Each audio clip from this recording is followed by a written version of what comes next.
இப்போ நம்ம various measures of control climate சேஞ்சில் carbon offset, carbon tax, carbon trading பார்த்தோம். இப்போது கார்பன் சீக்வெஸ்ட்ரேஷன், அதாவது ரிமூவல் பேஸ் பண்ணி பார்க்க போகிறோம். இதுனா என்ன அப்படின்னா, it's a process of removing carbon from the atmosphere and storing it என்ன கார்பன் சிங்க். எதுனா ரிசர்வாயர், ஓஷன் வாட்டர், அக்விஃபயர் இந்த மாதிரி இடத்துல வந்து என்ன பண்ணுறாங்கன்னா, கார்பனையே கலெக்ட் பண்ணி ரிமூவ் பண்ணி ஒரு இடத்துல அதிகமாக இருக்க இடத்துல ரிமூவ் பண்ணி அதை வந்து கார்பன் சிங்கில் ஸ்டோர் பண்ணி வைக்கிறாங்க. It is one method of reducing the amount of carbon dioxide in the atmosphere with the goal of reducing global climate change. So இந்த global climate change முக்கியமான காரணம் என்னென்னா carbon di oxide.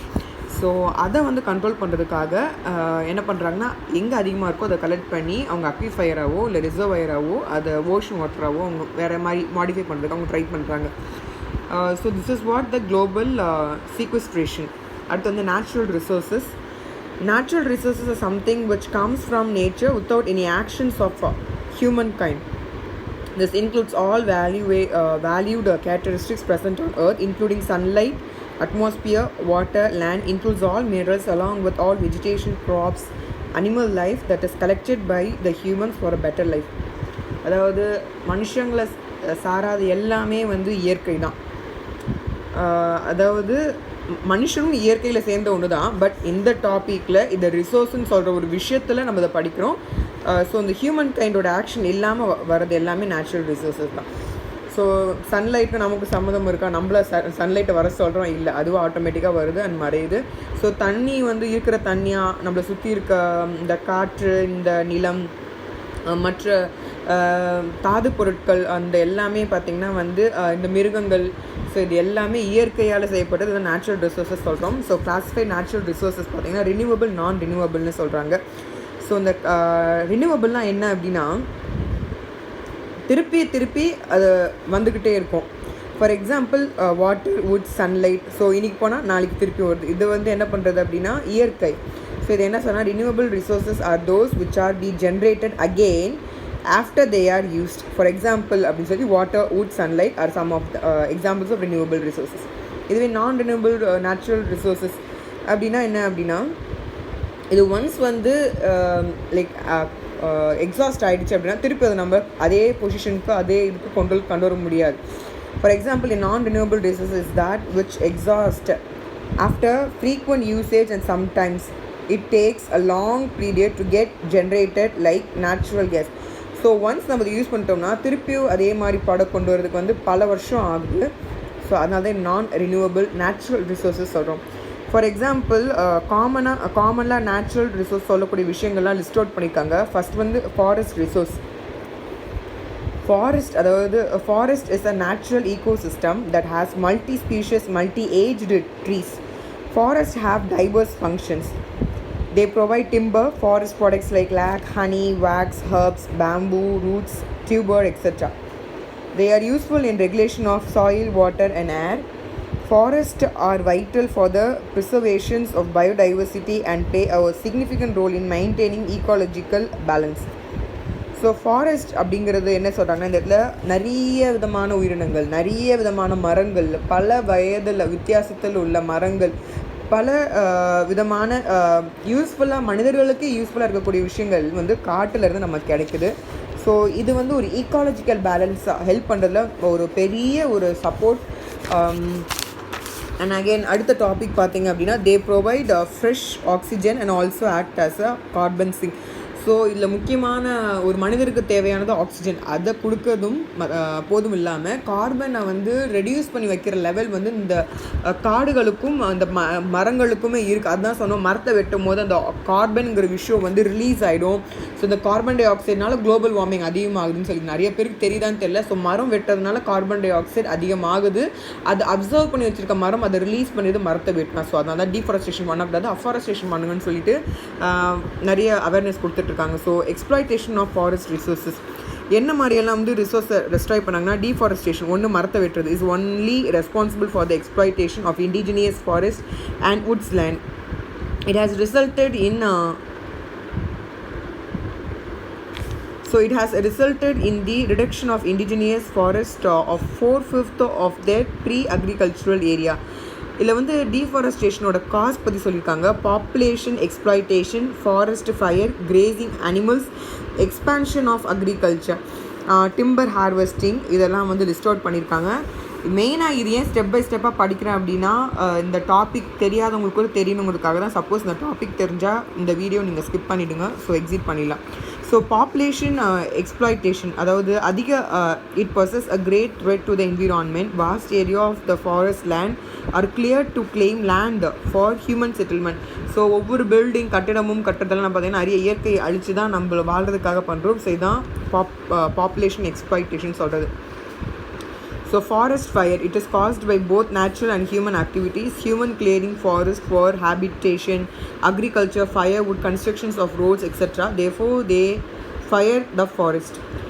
Heat wave during summer cause forest fire naturally. ரெண்டு விதமாக வந்து forest fire ஏற்படலாம். ஒன்று வந்து மனிதர்களுக்கு தேவைப்படுறதுனால காட்டுல வந்து தீயை வச்சு விட்டுறது, பிகாஸ் ஆஃப் அக்ரிகல்ச்சர். அதை சொல்லுவாங்களே சாம்பல் வந்து இருந்தால் நல்லா இருக்குன்னு சொல்லிட்டு அந்த மாதிரி நேரங்களில் மரத்தை வெட்டி எரிச்சிருவாங்க. ஒன்று இது வந்து மனிதர்களால் செய்யப்படக்கூடிய விஷயம். இயற்கையாகவே ஏற்படக்கூடிய விஷயம் வந்து காட்டுத்தீ ஏற்படுது. இதில் வந்து நான் காட்டுத்தீயை வந்து என்ன சொன்னால், கிளாஸ் பீசஸ் இந்த மாதிரி பாட்டில்ஸ் போட்டு எரிஞ்சுனா அது நம்ம தான் காரணம். ஸோ அதுவும் வந்து கிட்டத்தட்ட நம்ம தான் அதுக்கு காரணம். So grazing animals, trampling of the forest soil in the course of overgrazing by livestock. It has affected the porosity of soil, leading to soil erosion and desertification of the previously fertile forest area. Grazing அனிமல்னால் என்னென்னா, நிறையா வந்து ஆட்டு மந்தை, மாடு இதெல்லாம் வந்து வச்சு வளர்த்துட்ருப்பாங்க. ஸோ இந்த குறிப்பிட்ட இடத்துல மட்டும் நிறைய அனிமல்ஸ் இருக்கும்போது என்ன பண்ணால், அந்த ஏரியாவில் இருக்கிறது ஆட்டோமேட்டிக்காக அது இறை சாப்பிடும்போது நிறையா சாப்பிடும். ஸோ அந்த ஏரியா மொத்தமாகவே வந்து என்ன ஆகும் அப்படின்னா, நிறையா சாப்பிட என்ன ஆகுன்னா, அங்கே நாய் வந்து உட்காரும், அது தோண்டி போடும், அதில் வேறு ஏதாவது ஒரு அனிமல் வரும், அப்புறம் அது ஒரு பொந்தா மாறும். ஸோ அப்படி ஆட்டோமேட்டிக்காக என்ன ஆகுன்னா சாயில் இரோஷன்றது ஆட்டோமேட்டிக்காக நடக்கும். அடுத்து பார்த்திங்கன்னா எக்ஸ்பேன்ஷன் ஆஃப் அக்ரிகல்ச்சர்.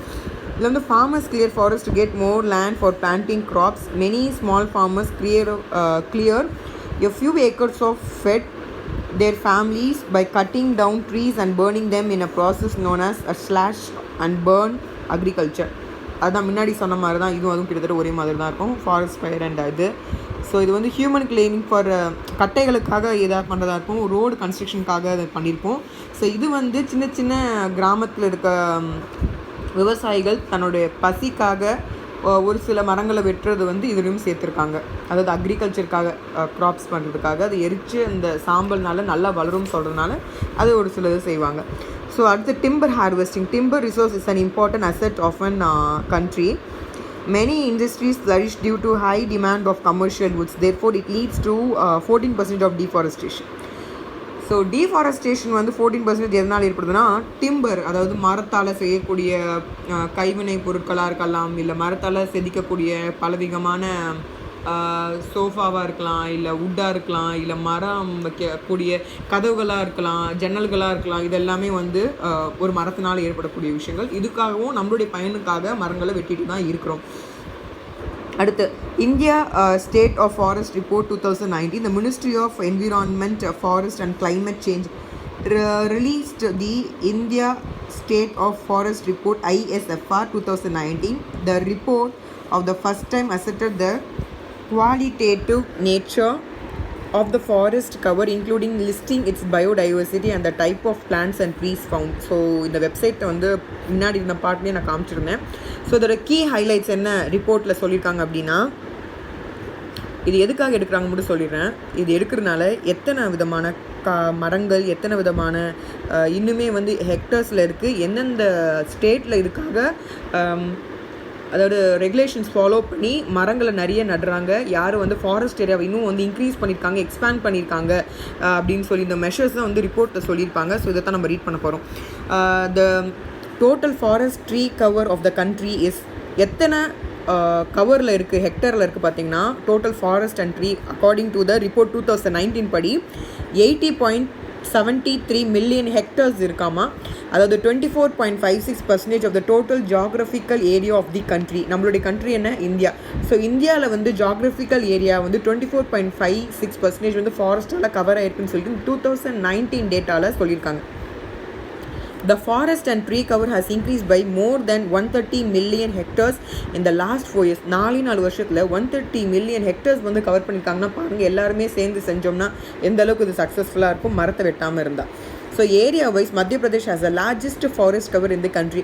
ஸோ இது ரொம்ப சக்ஸஸ்ஃபுல்லாக எந்த ஸ்டேட் பண்ணிங்கன்னா மத்திய பிரதேஷ் வந்து அந்த ஃபாரஸ்ட் கவர் அதிகப்படுத்தியிருக்காங்க, பாராட்டக்கூடிய ஒரு விஷயம்.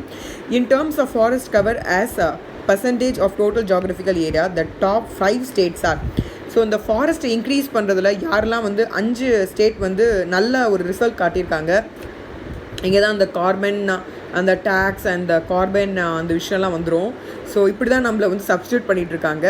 So for example Mizoram 85.41%, Arunachal Pradesh 79.63%, Meghalaya 76.33%, Manipur 75.46%, Nagaland 75.37% வந்து ஜாகிரபிக்கல் ஏரியாவில் ஃபாரஸ்ட் பேஸ் பண்ணி கவர் பண்ணியிருக்க பர்சன்டேஜ் வந்து ரீட் பண்ணியிருக்கேன்.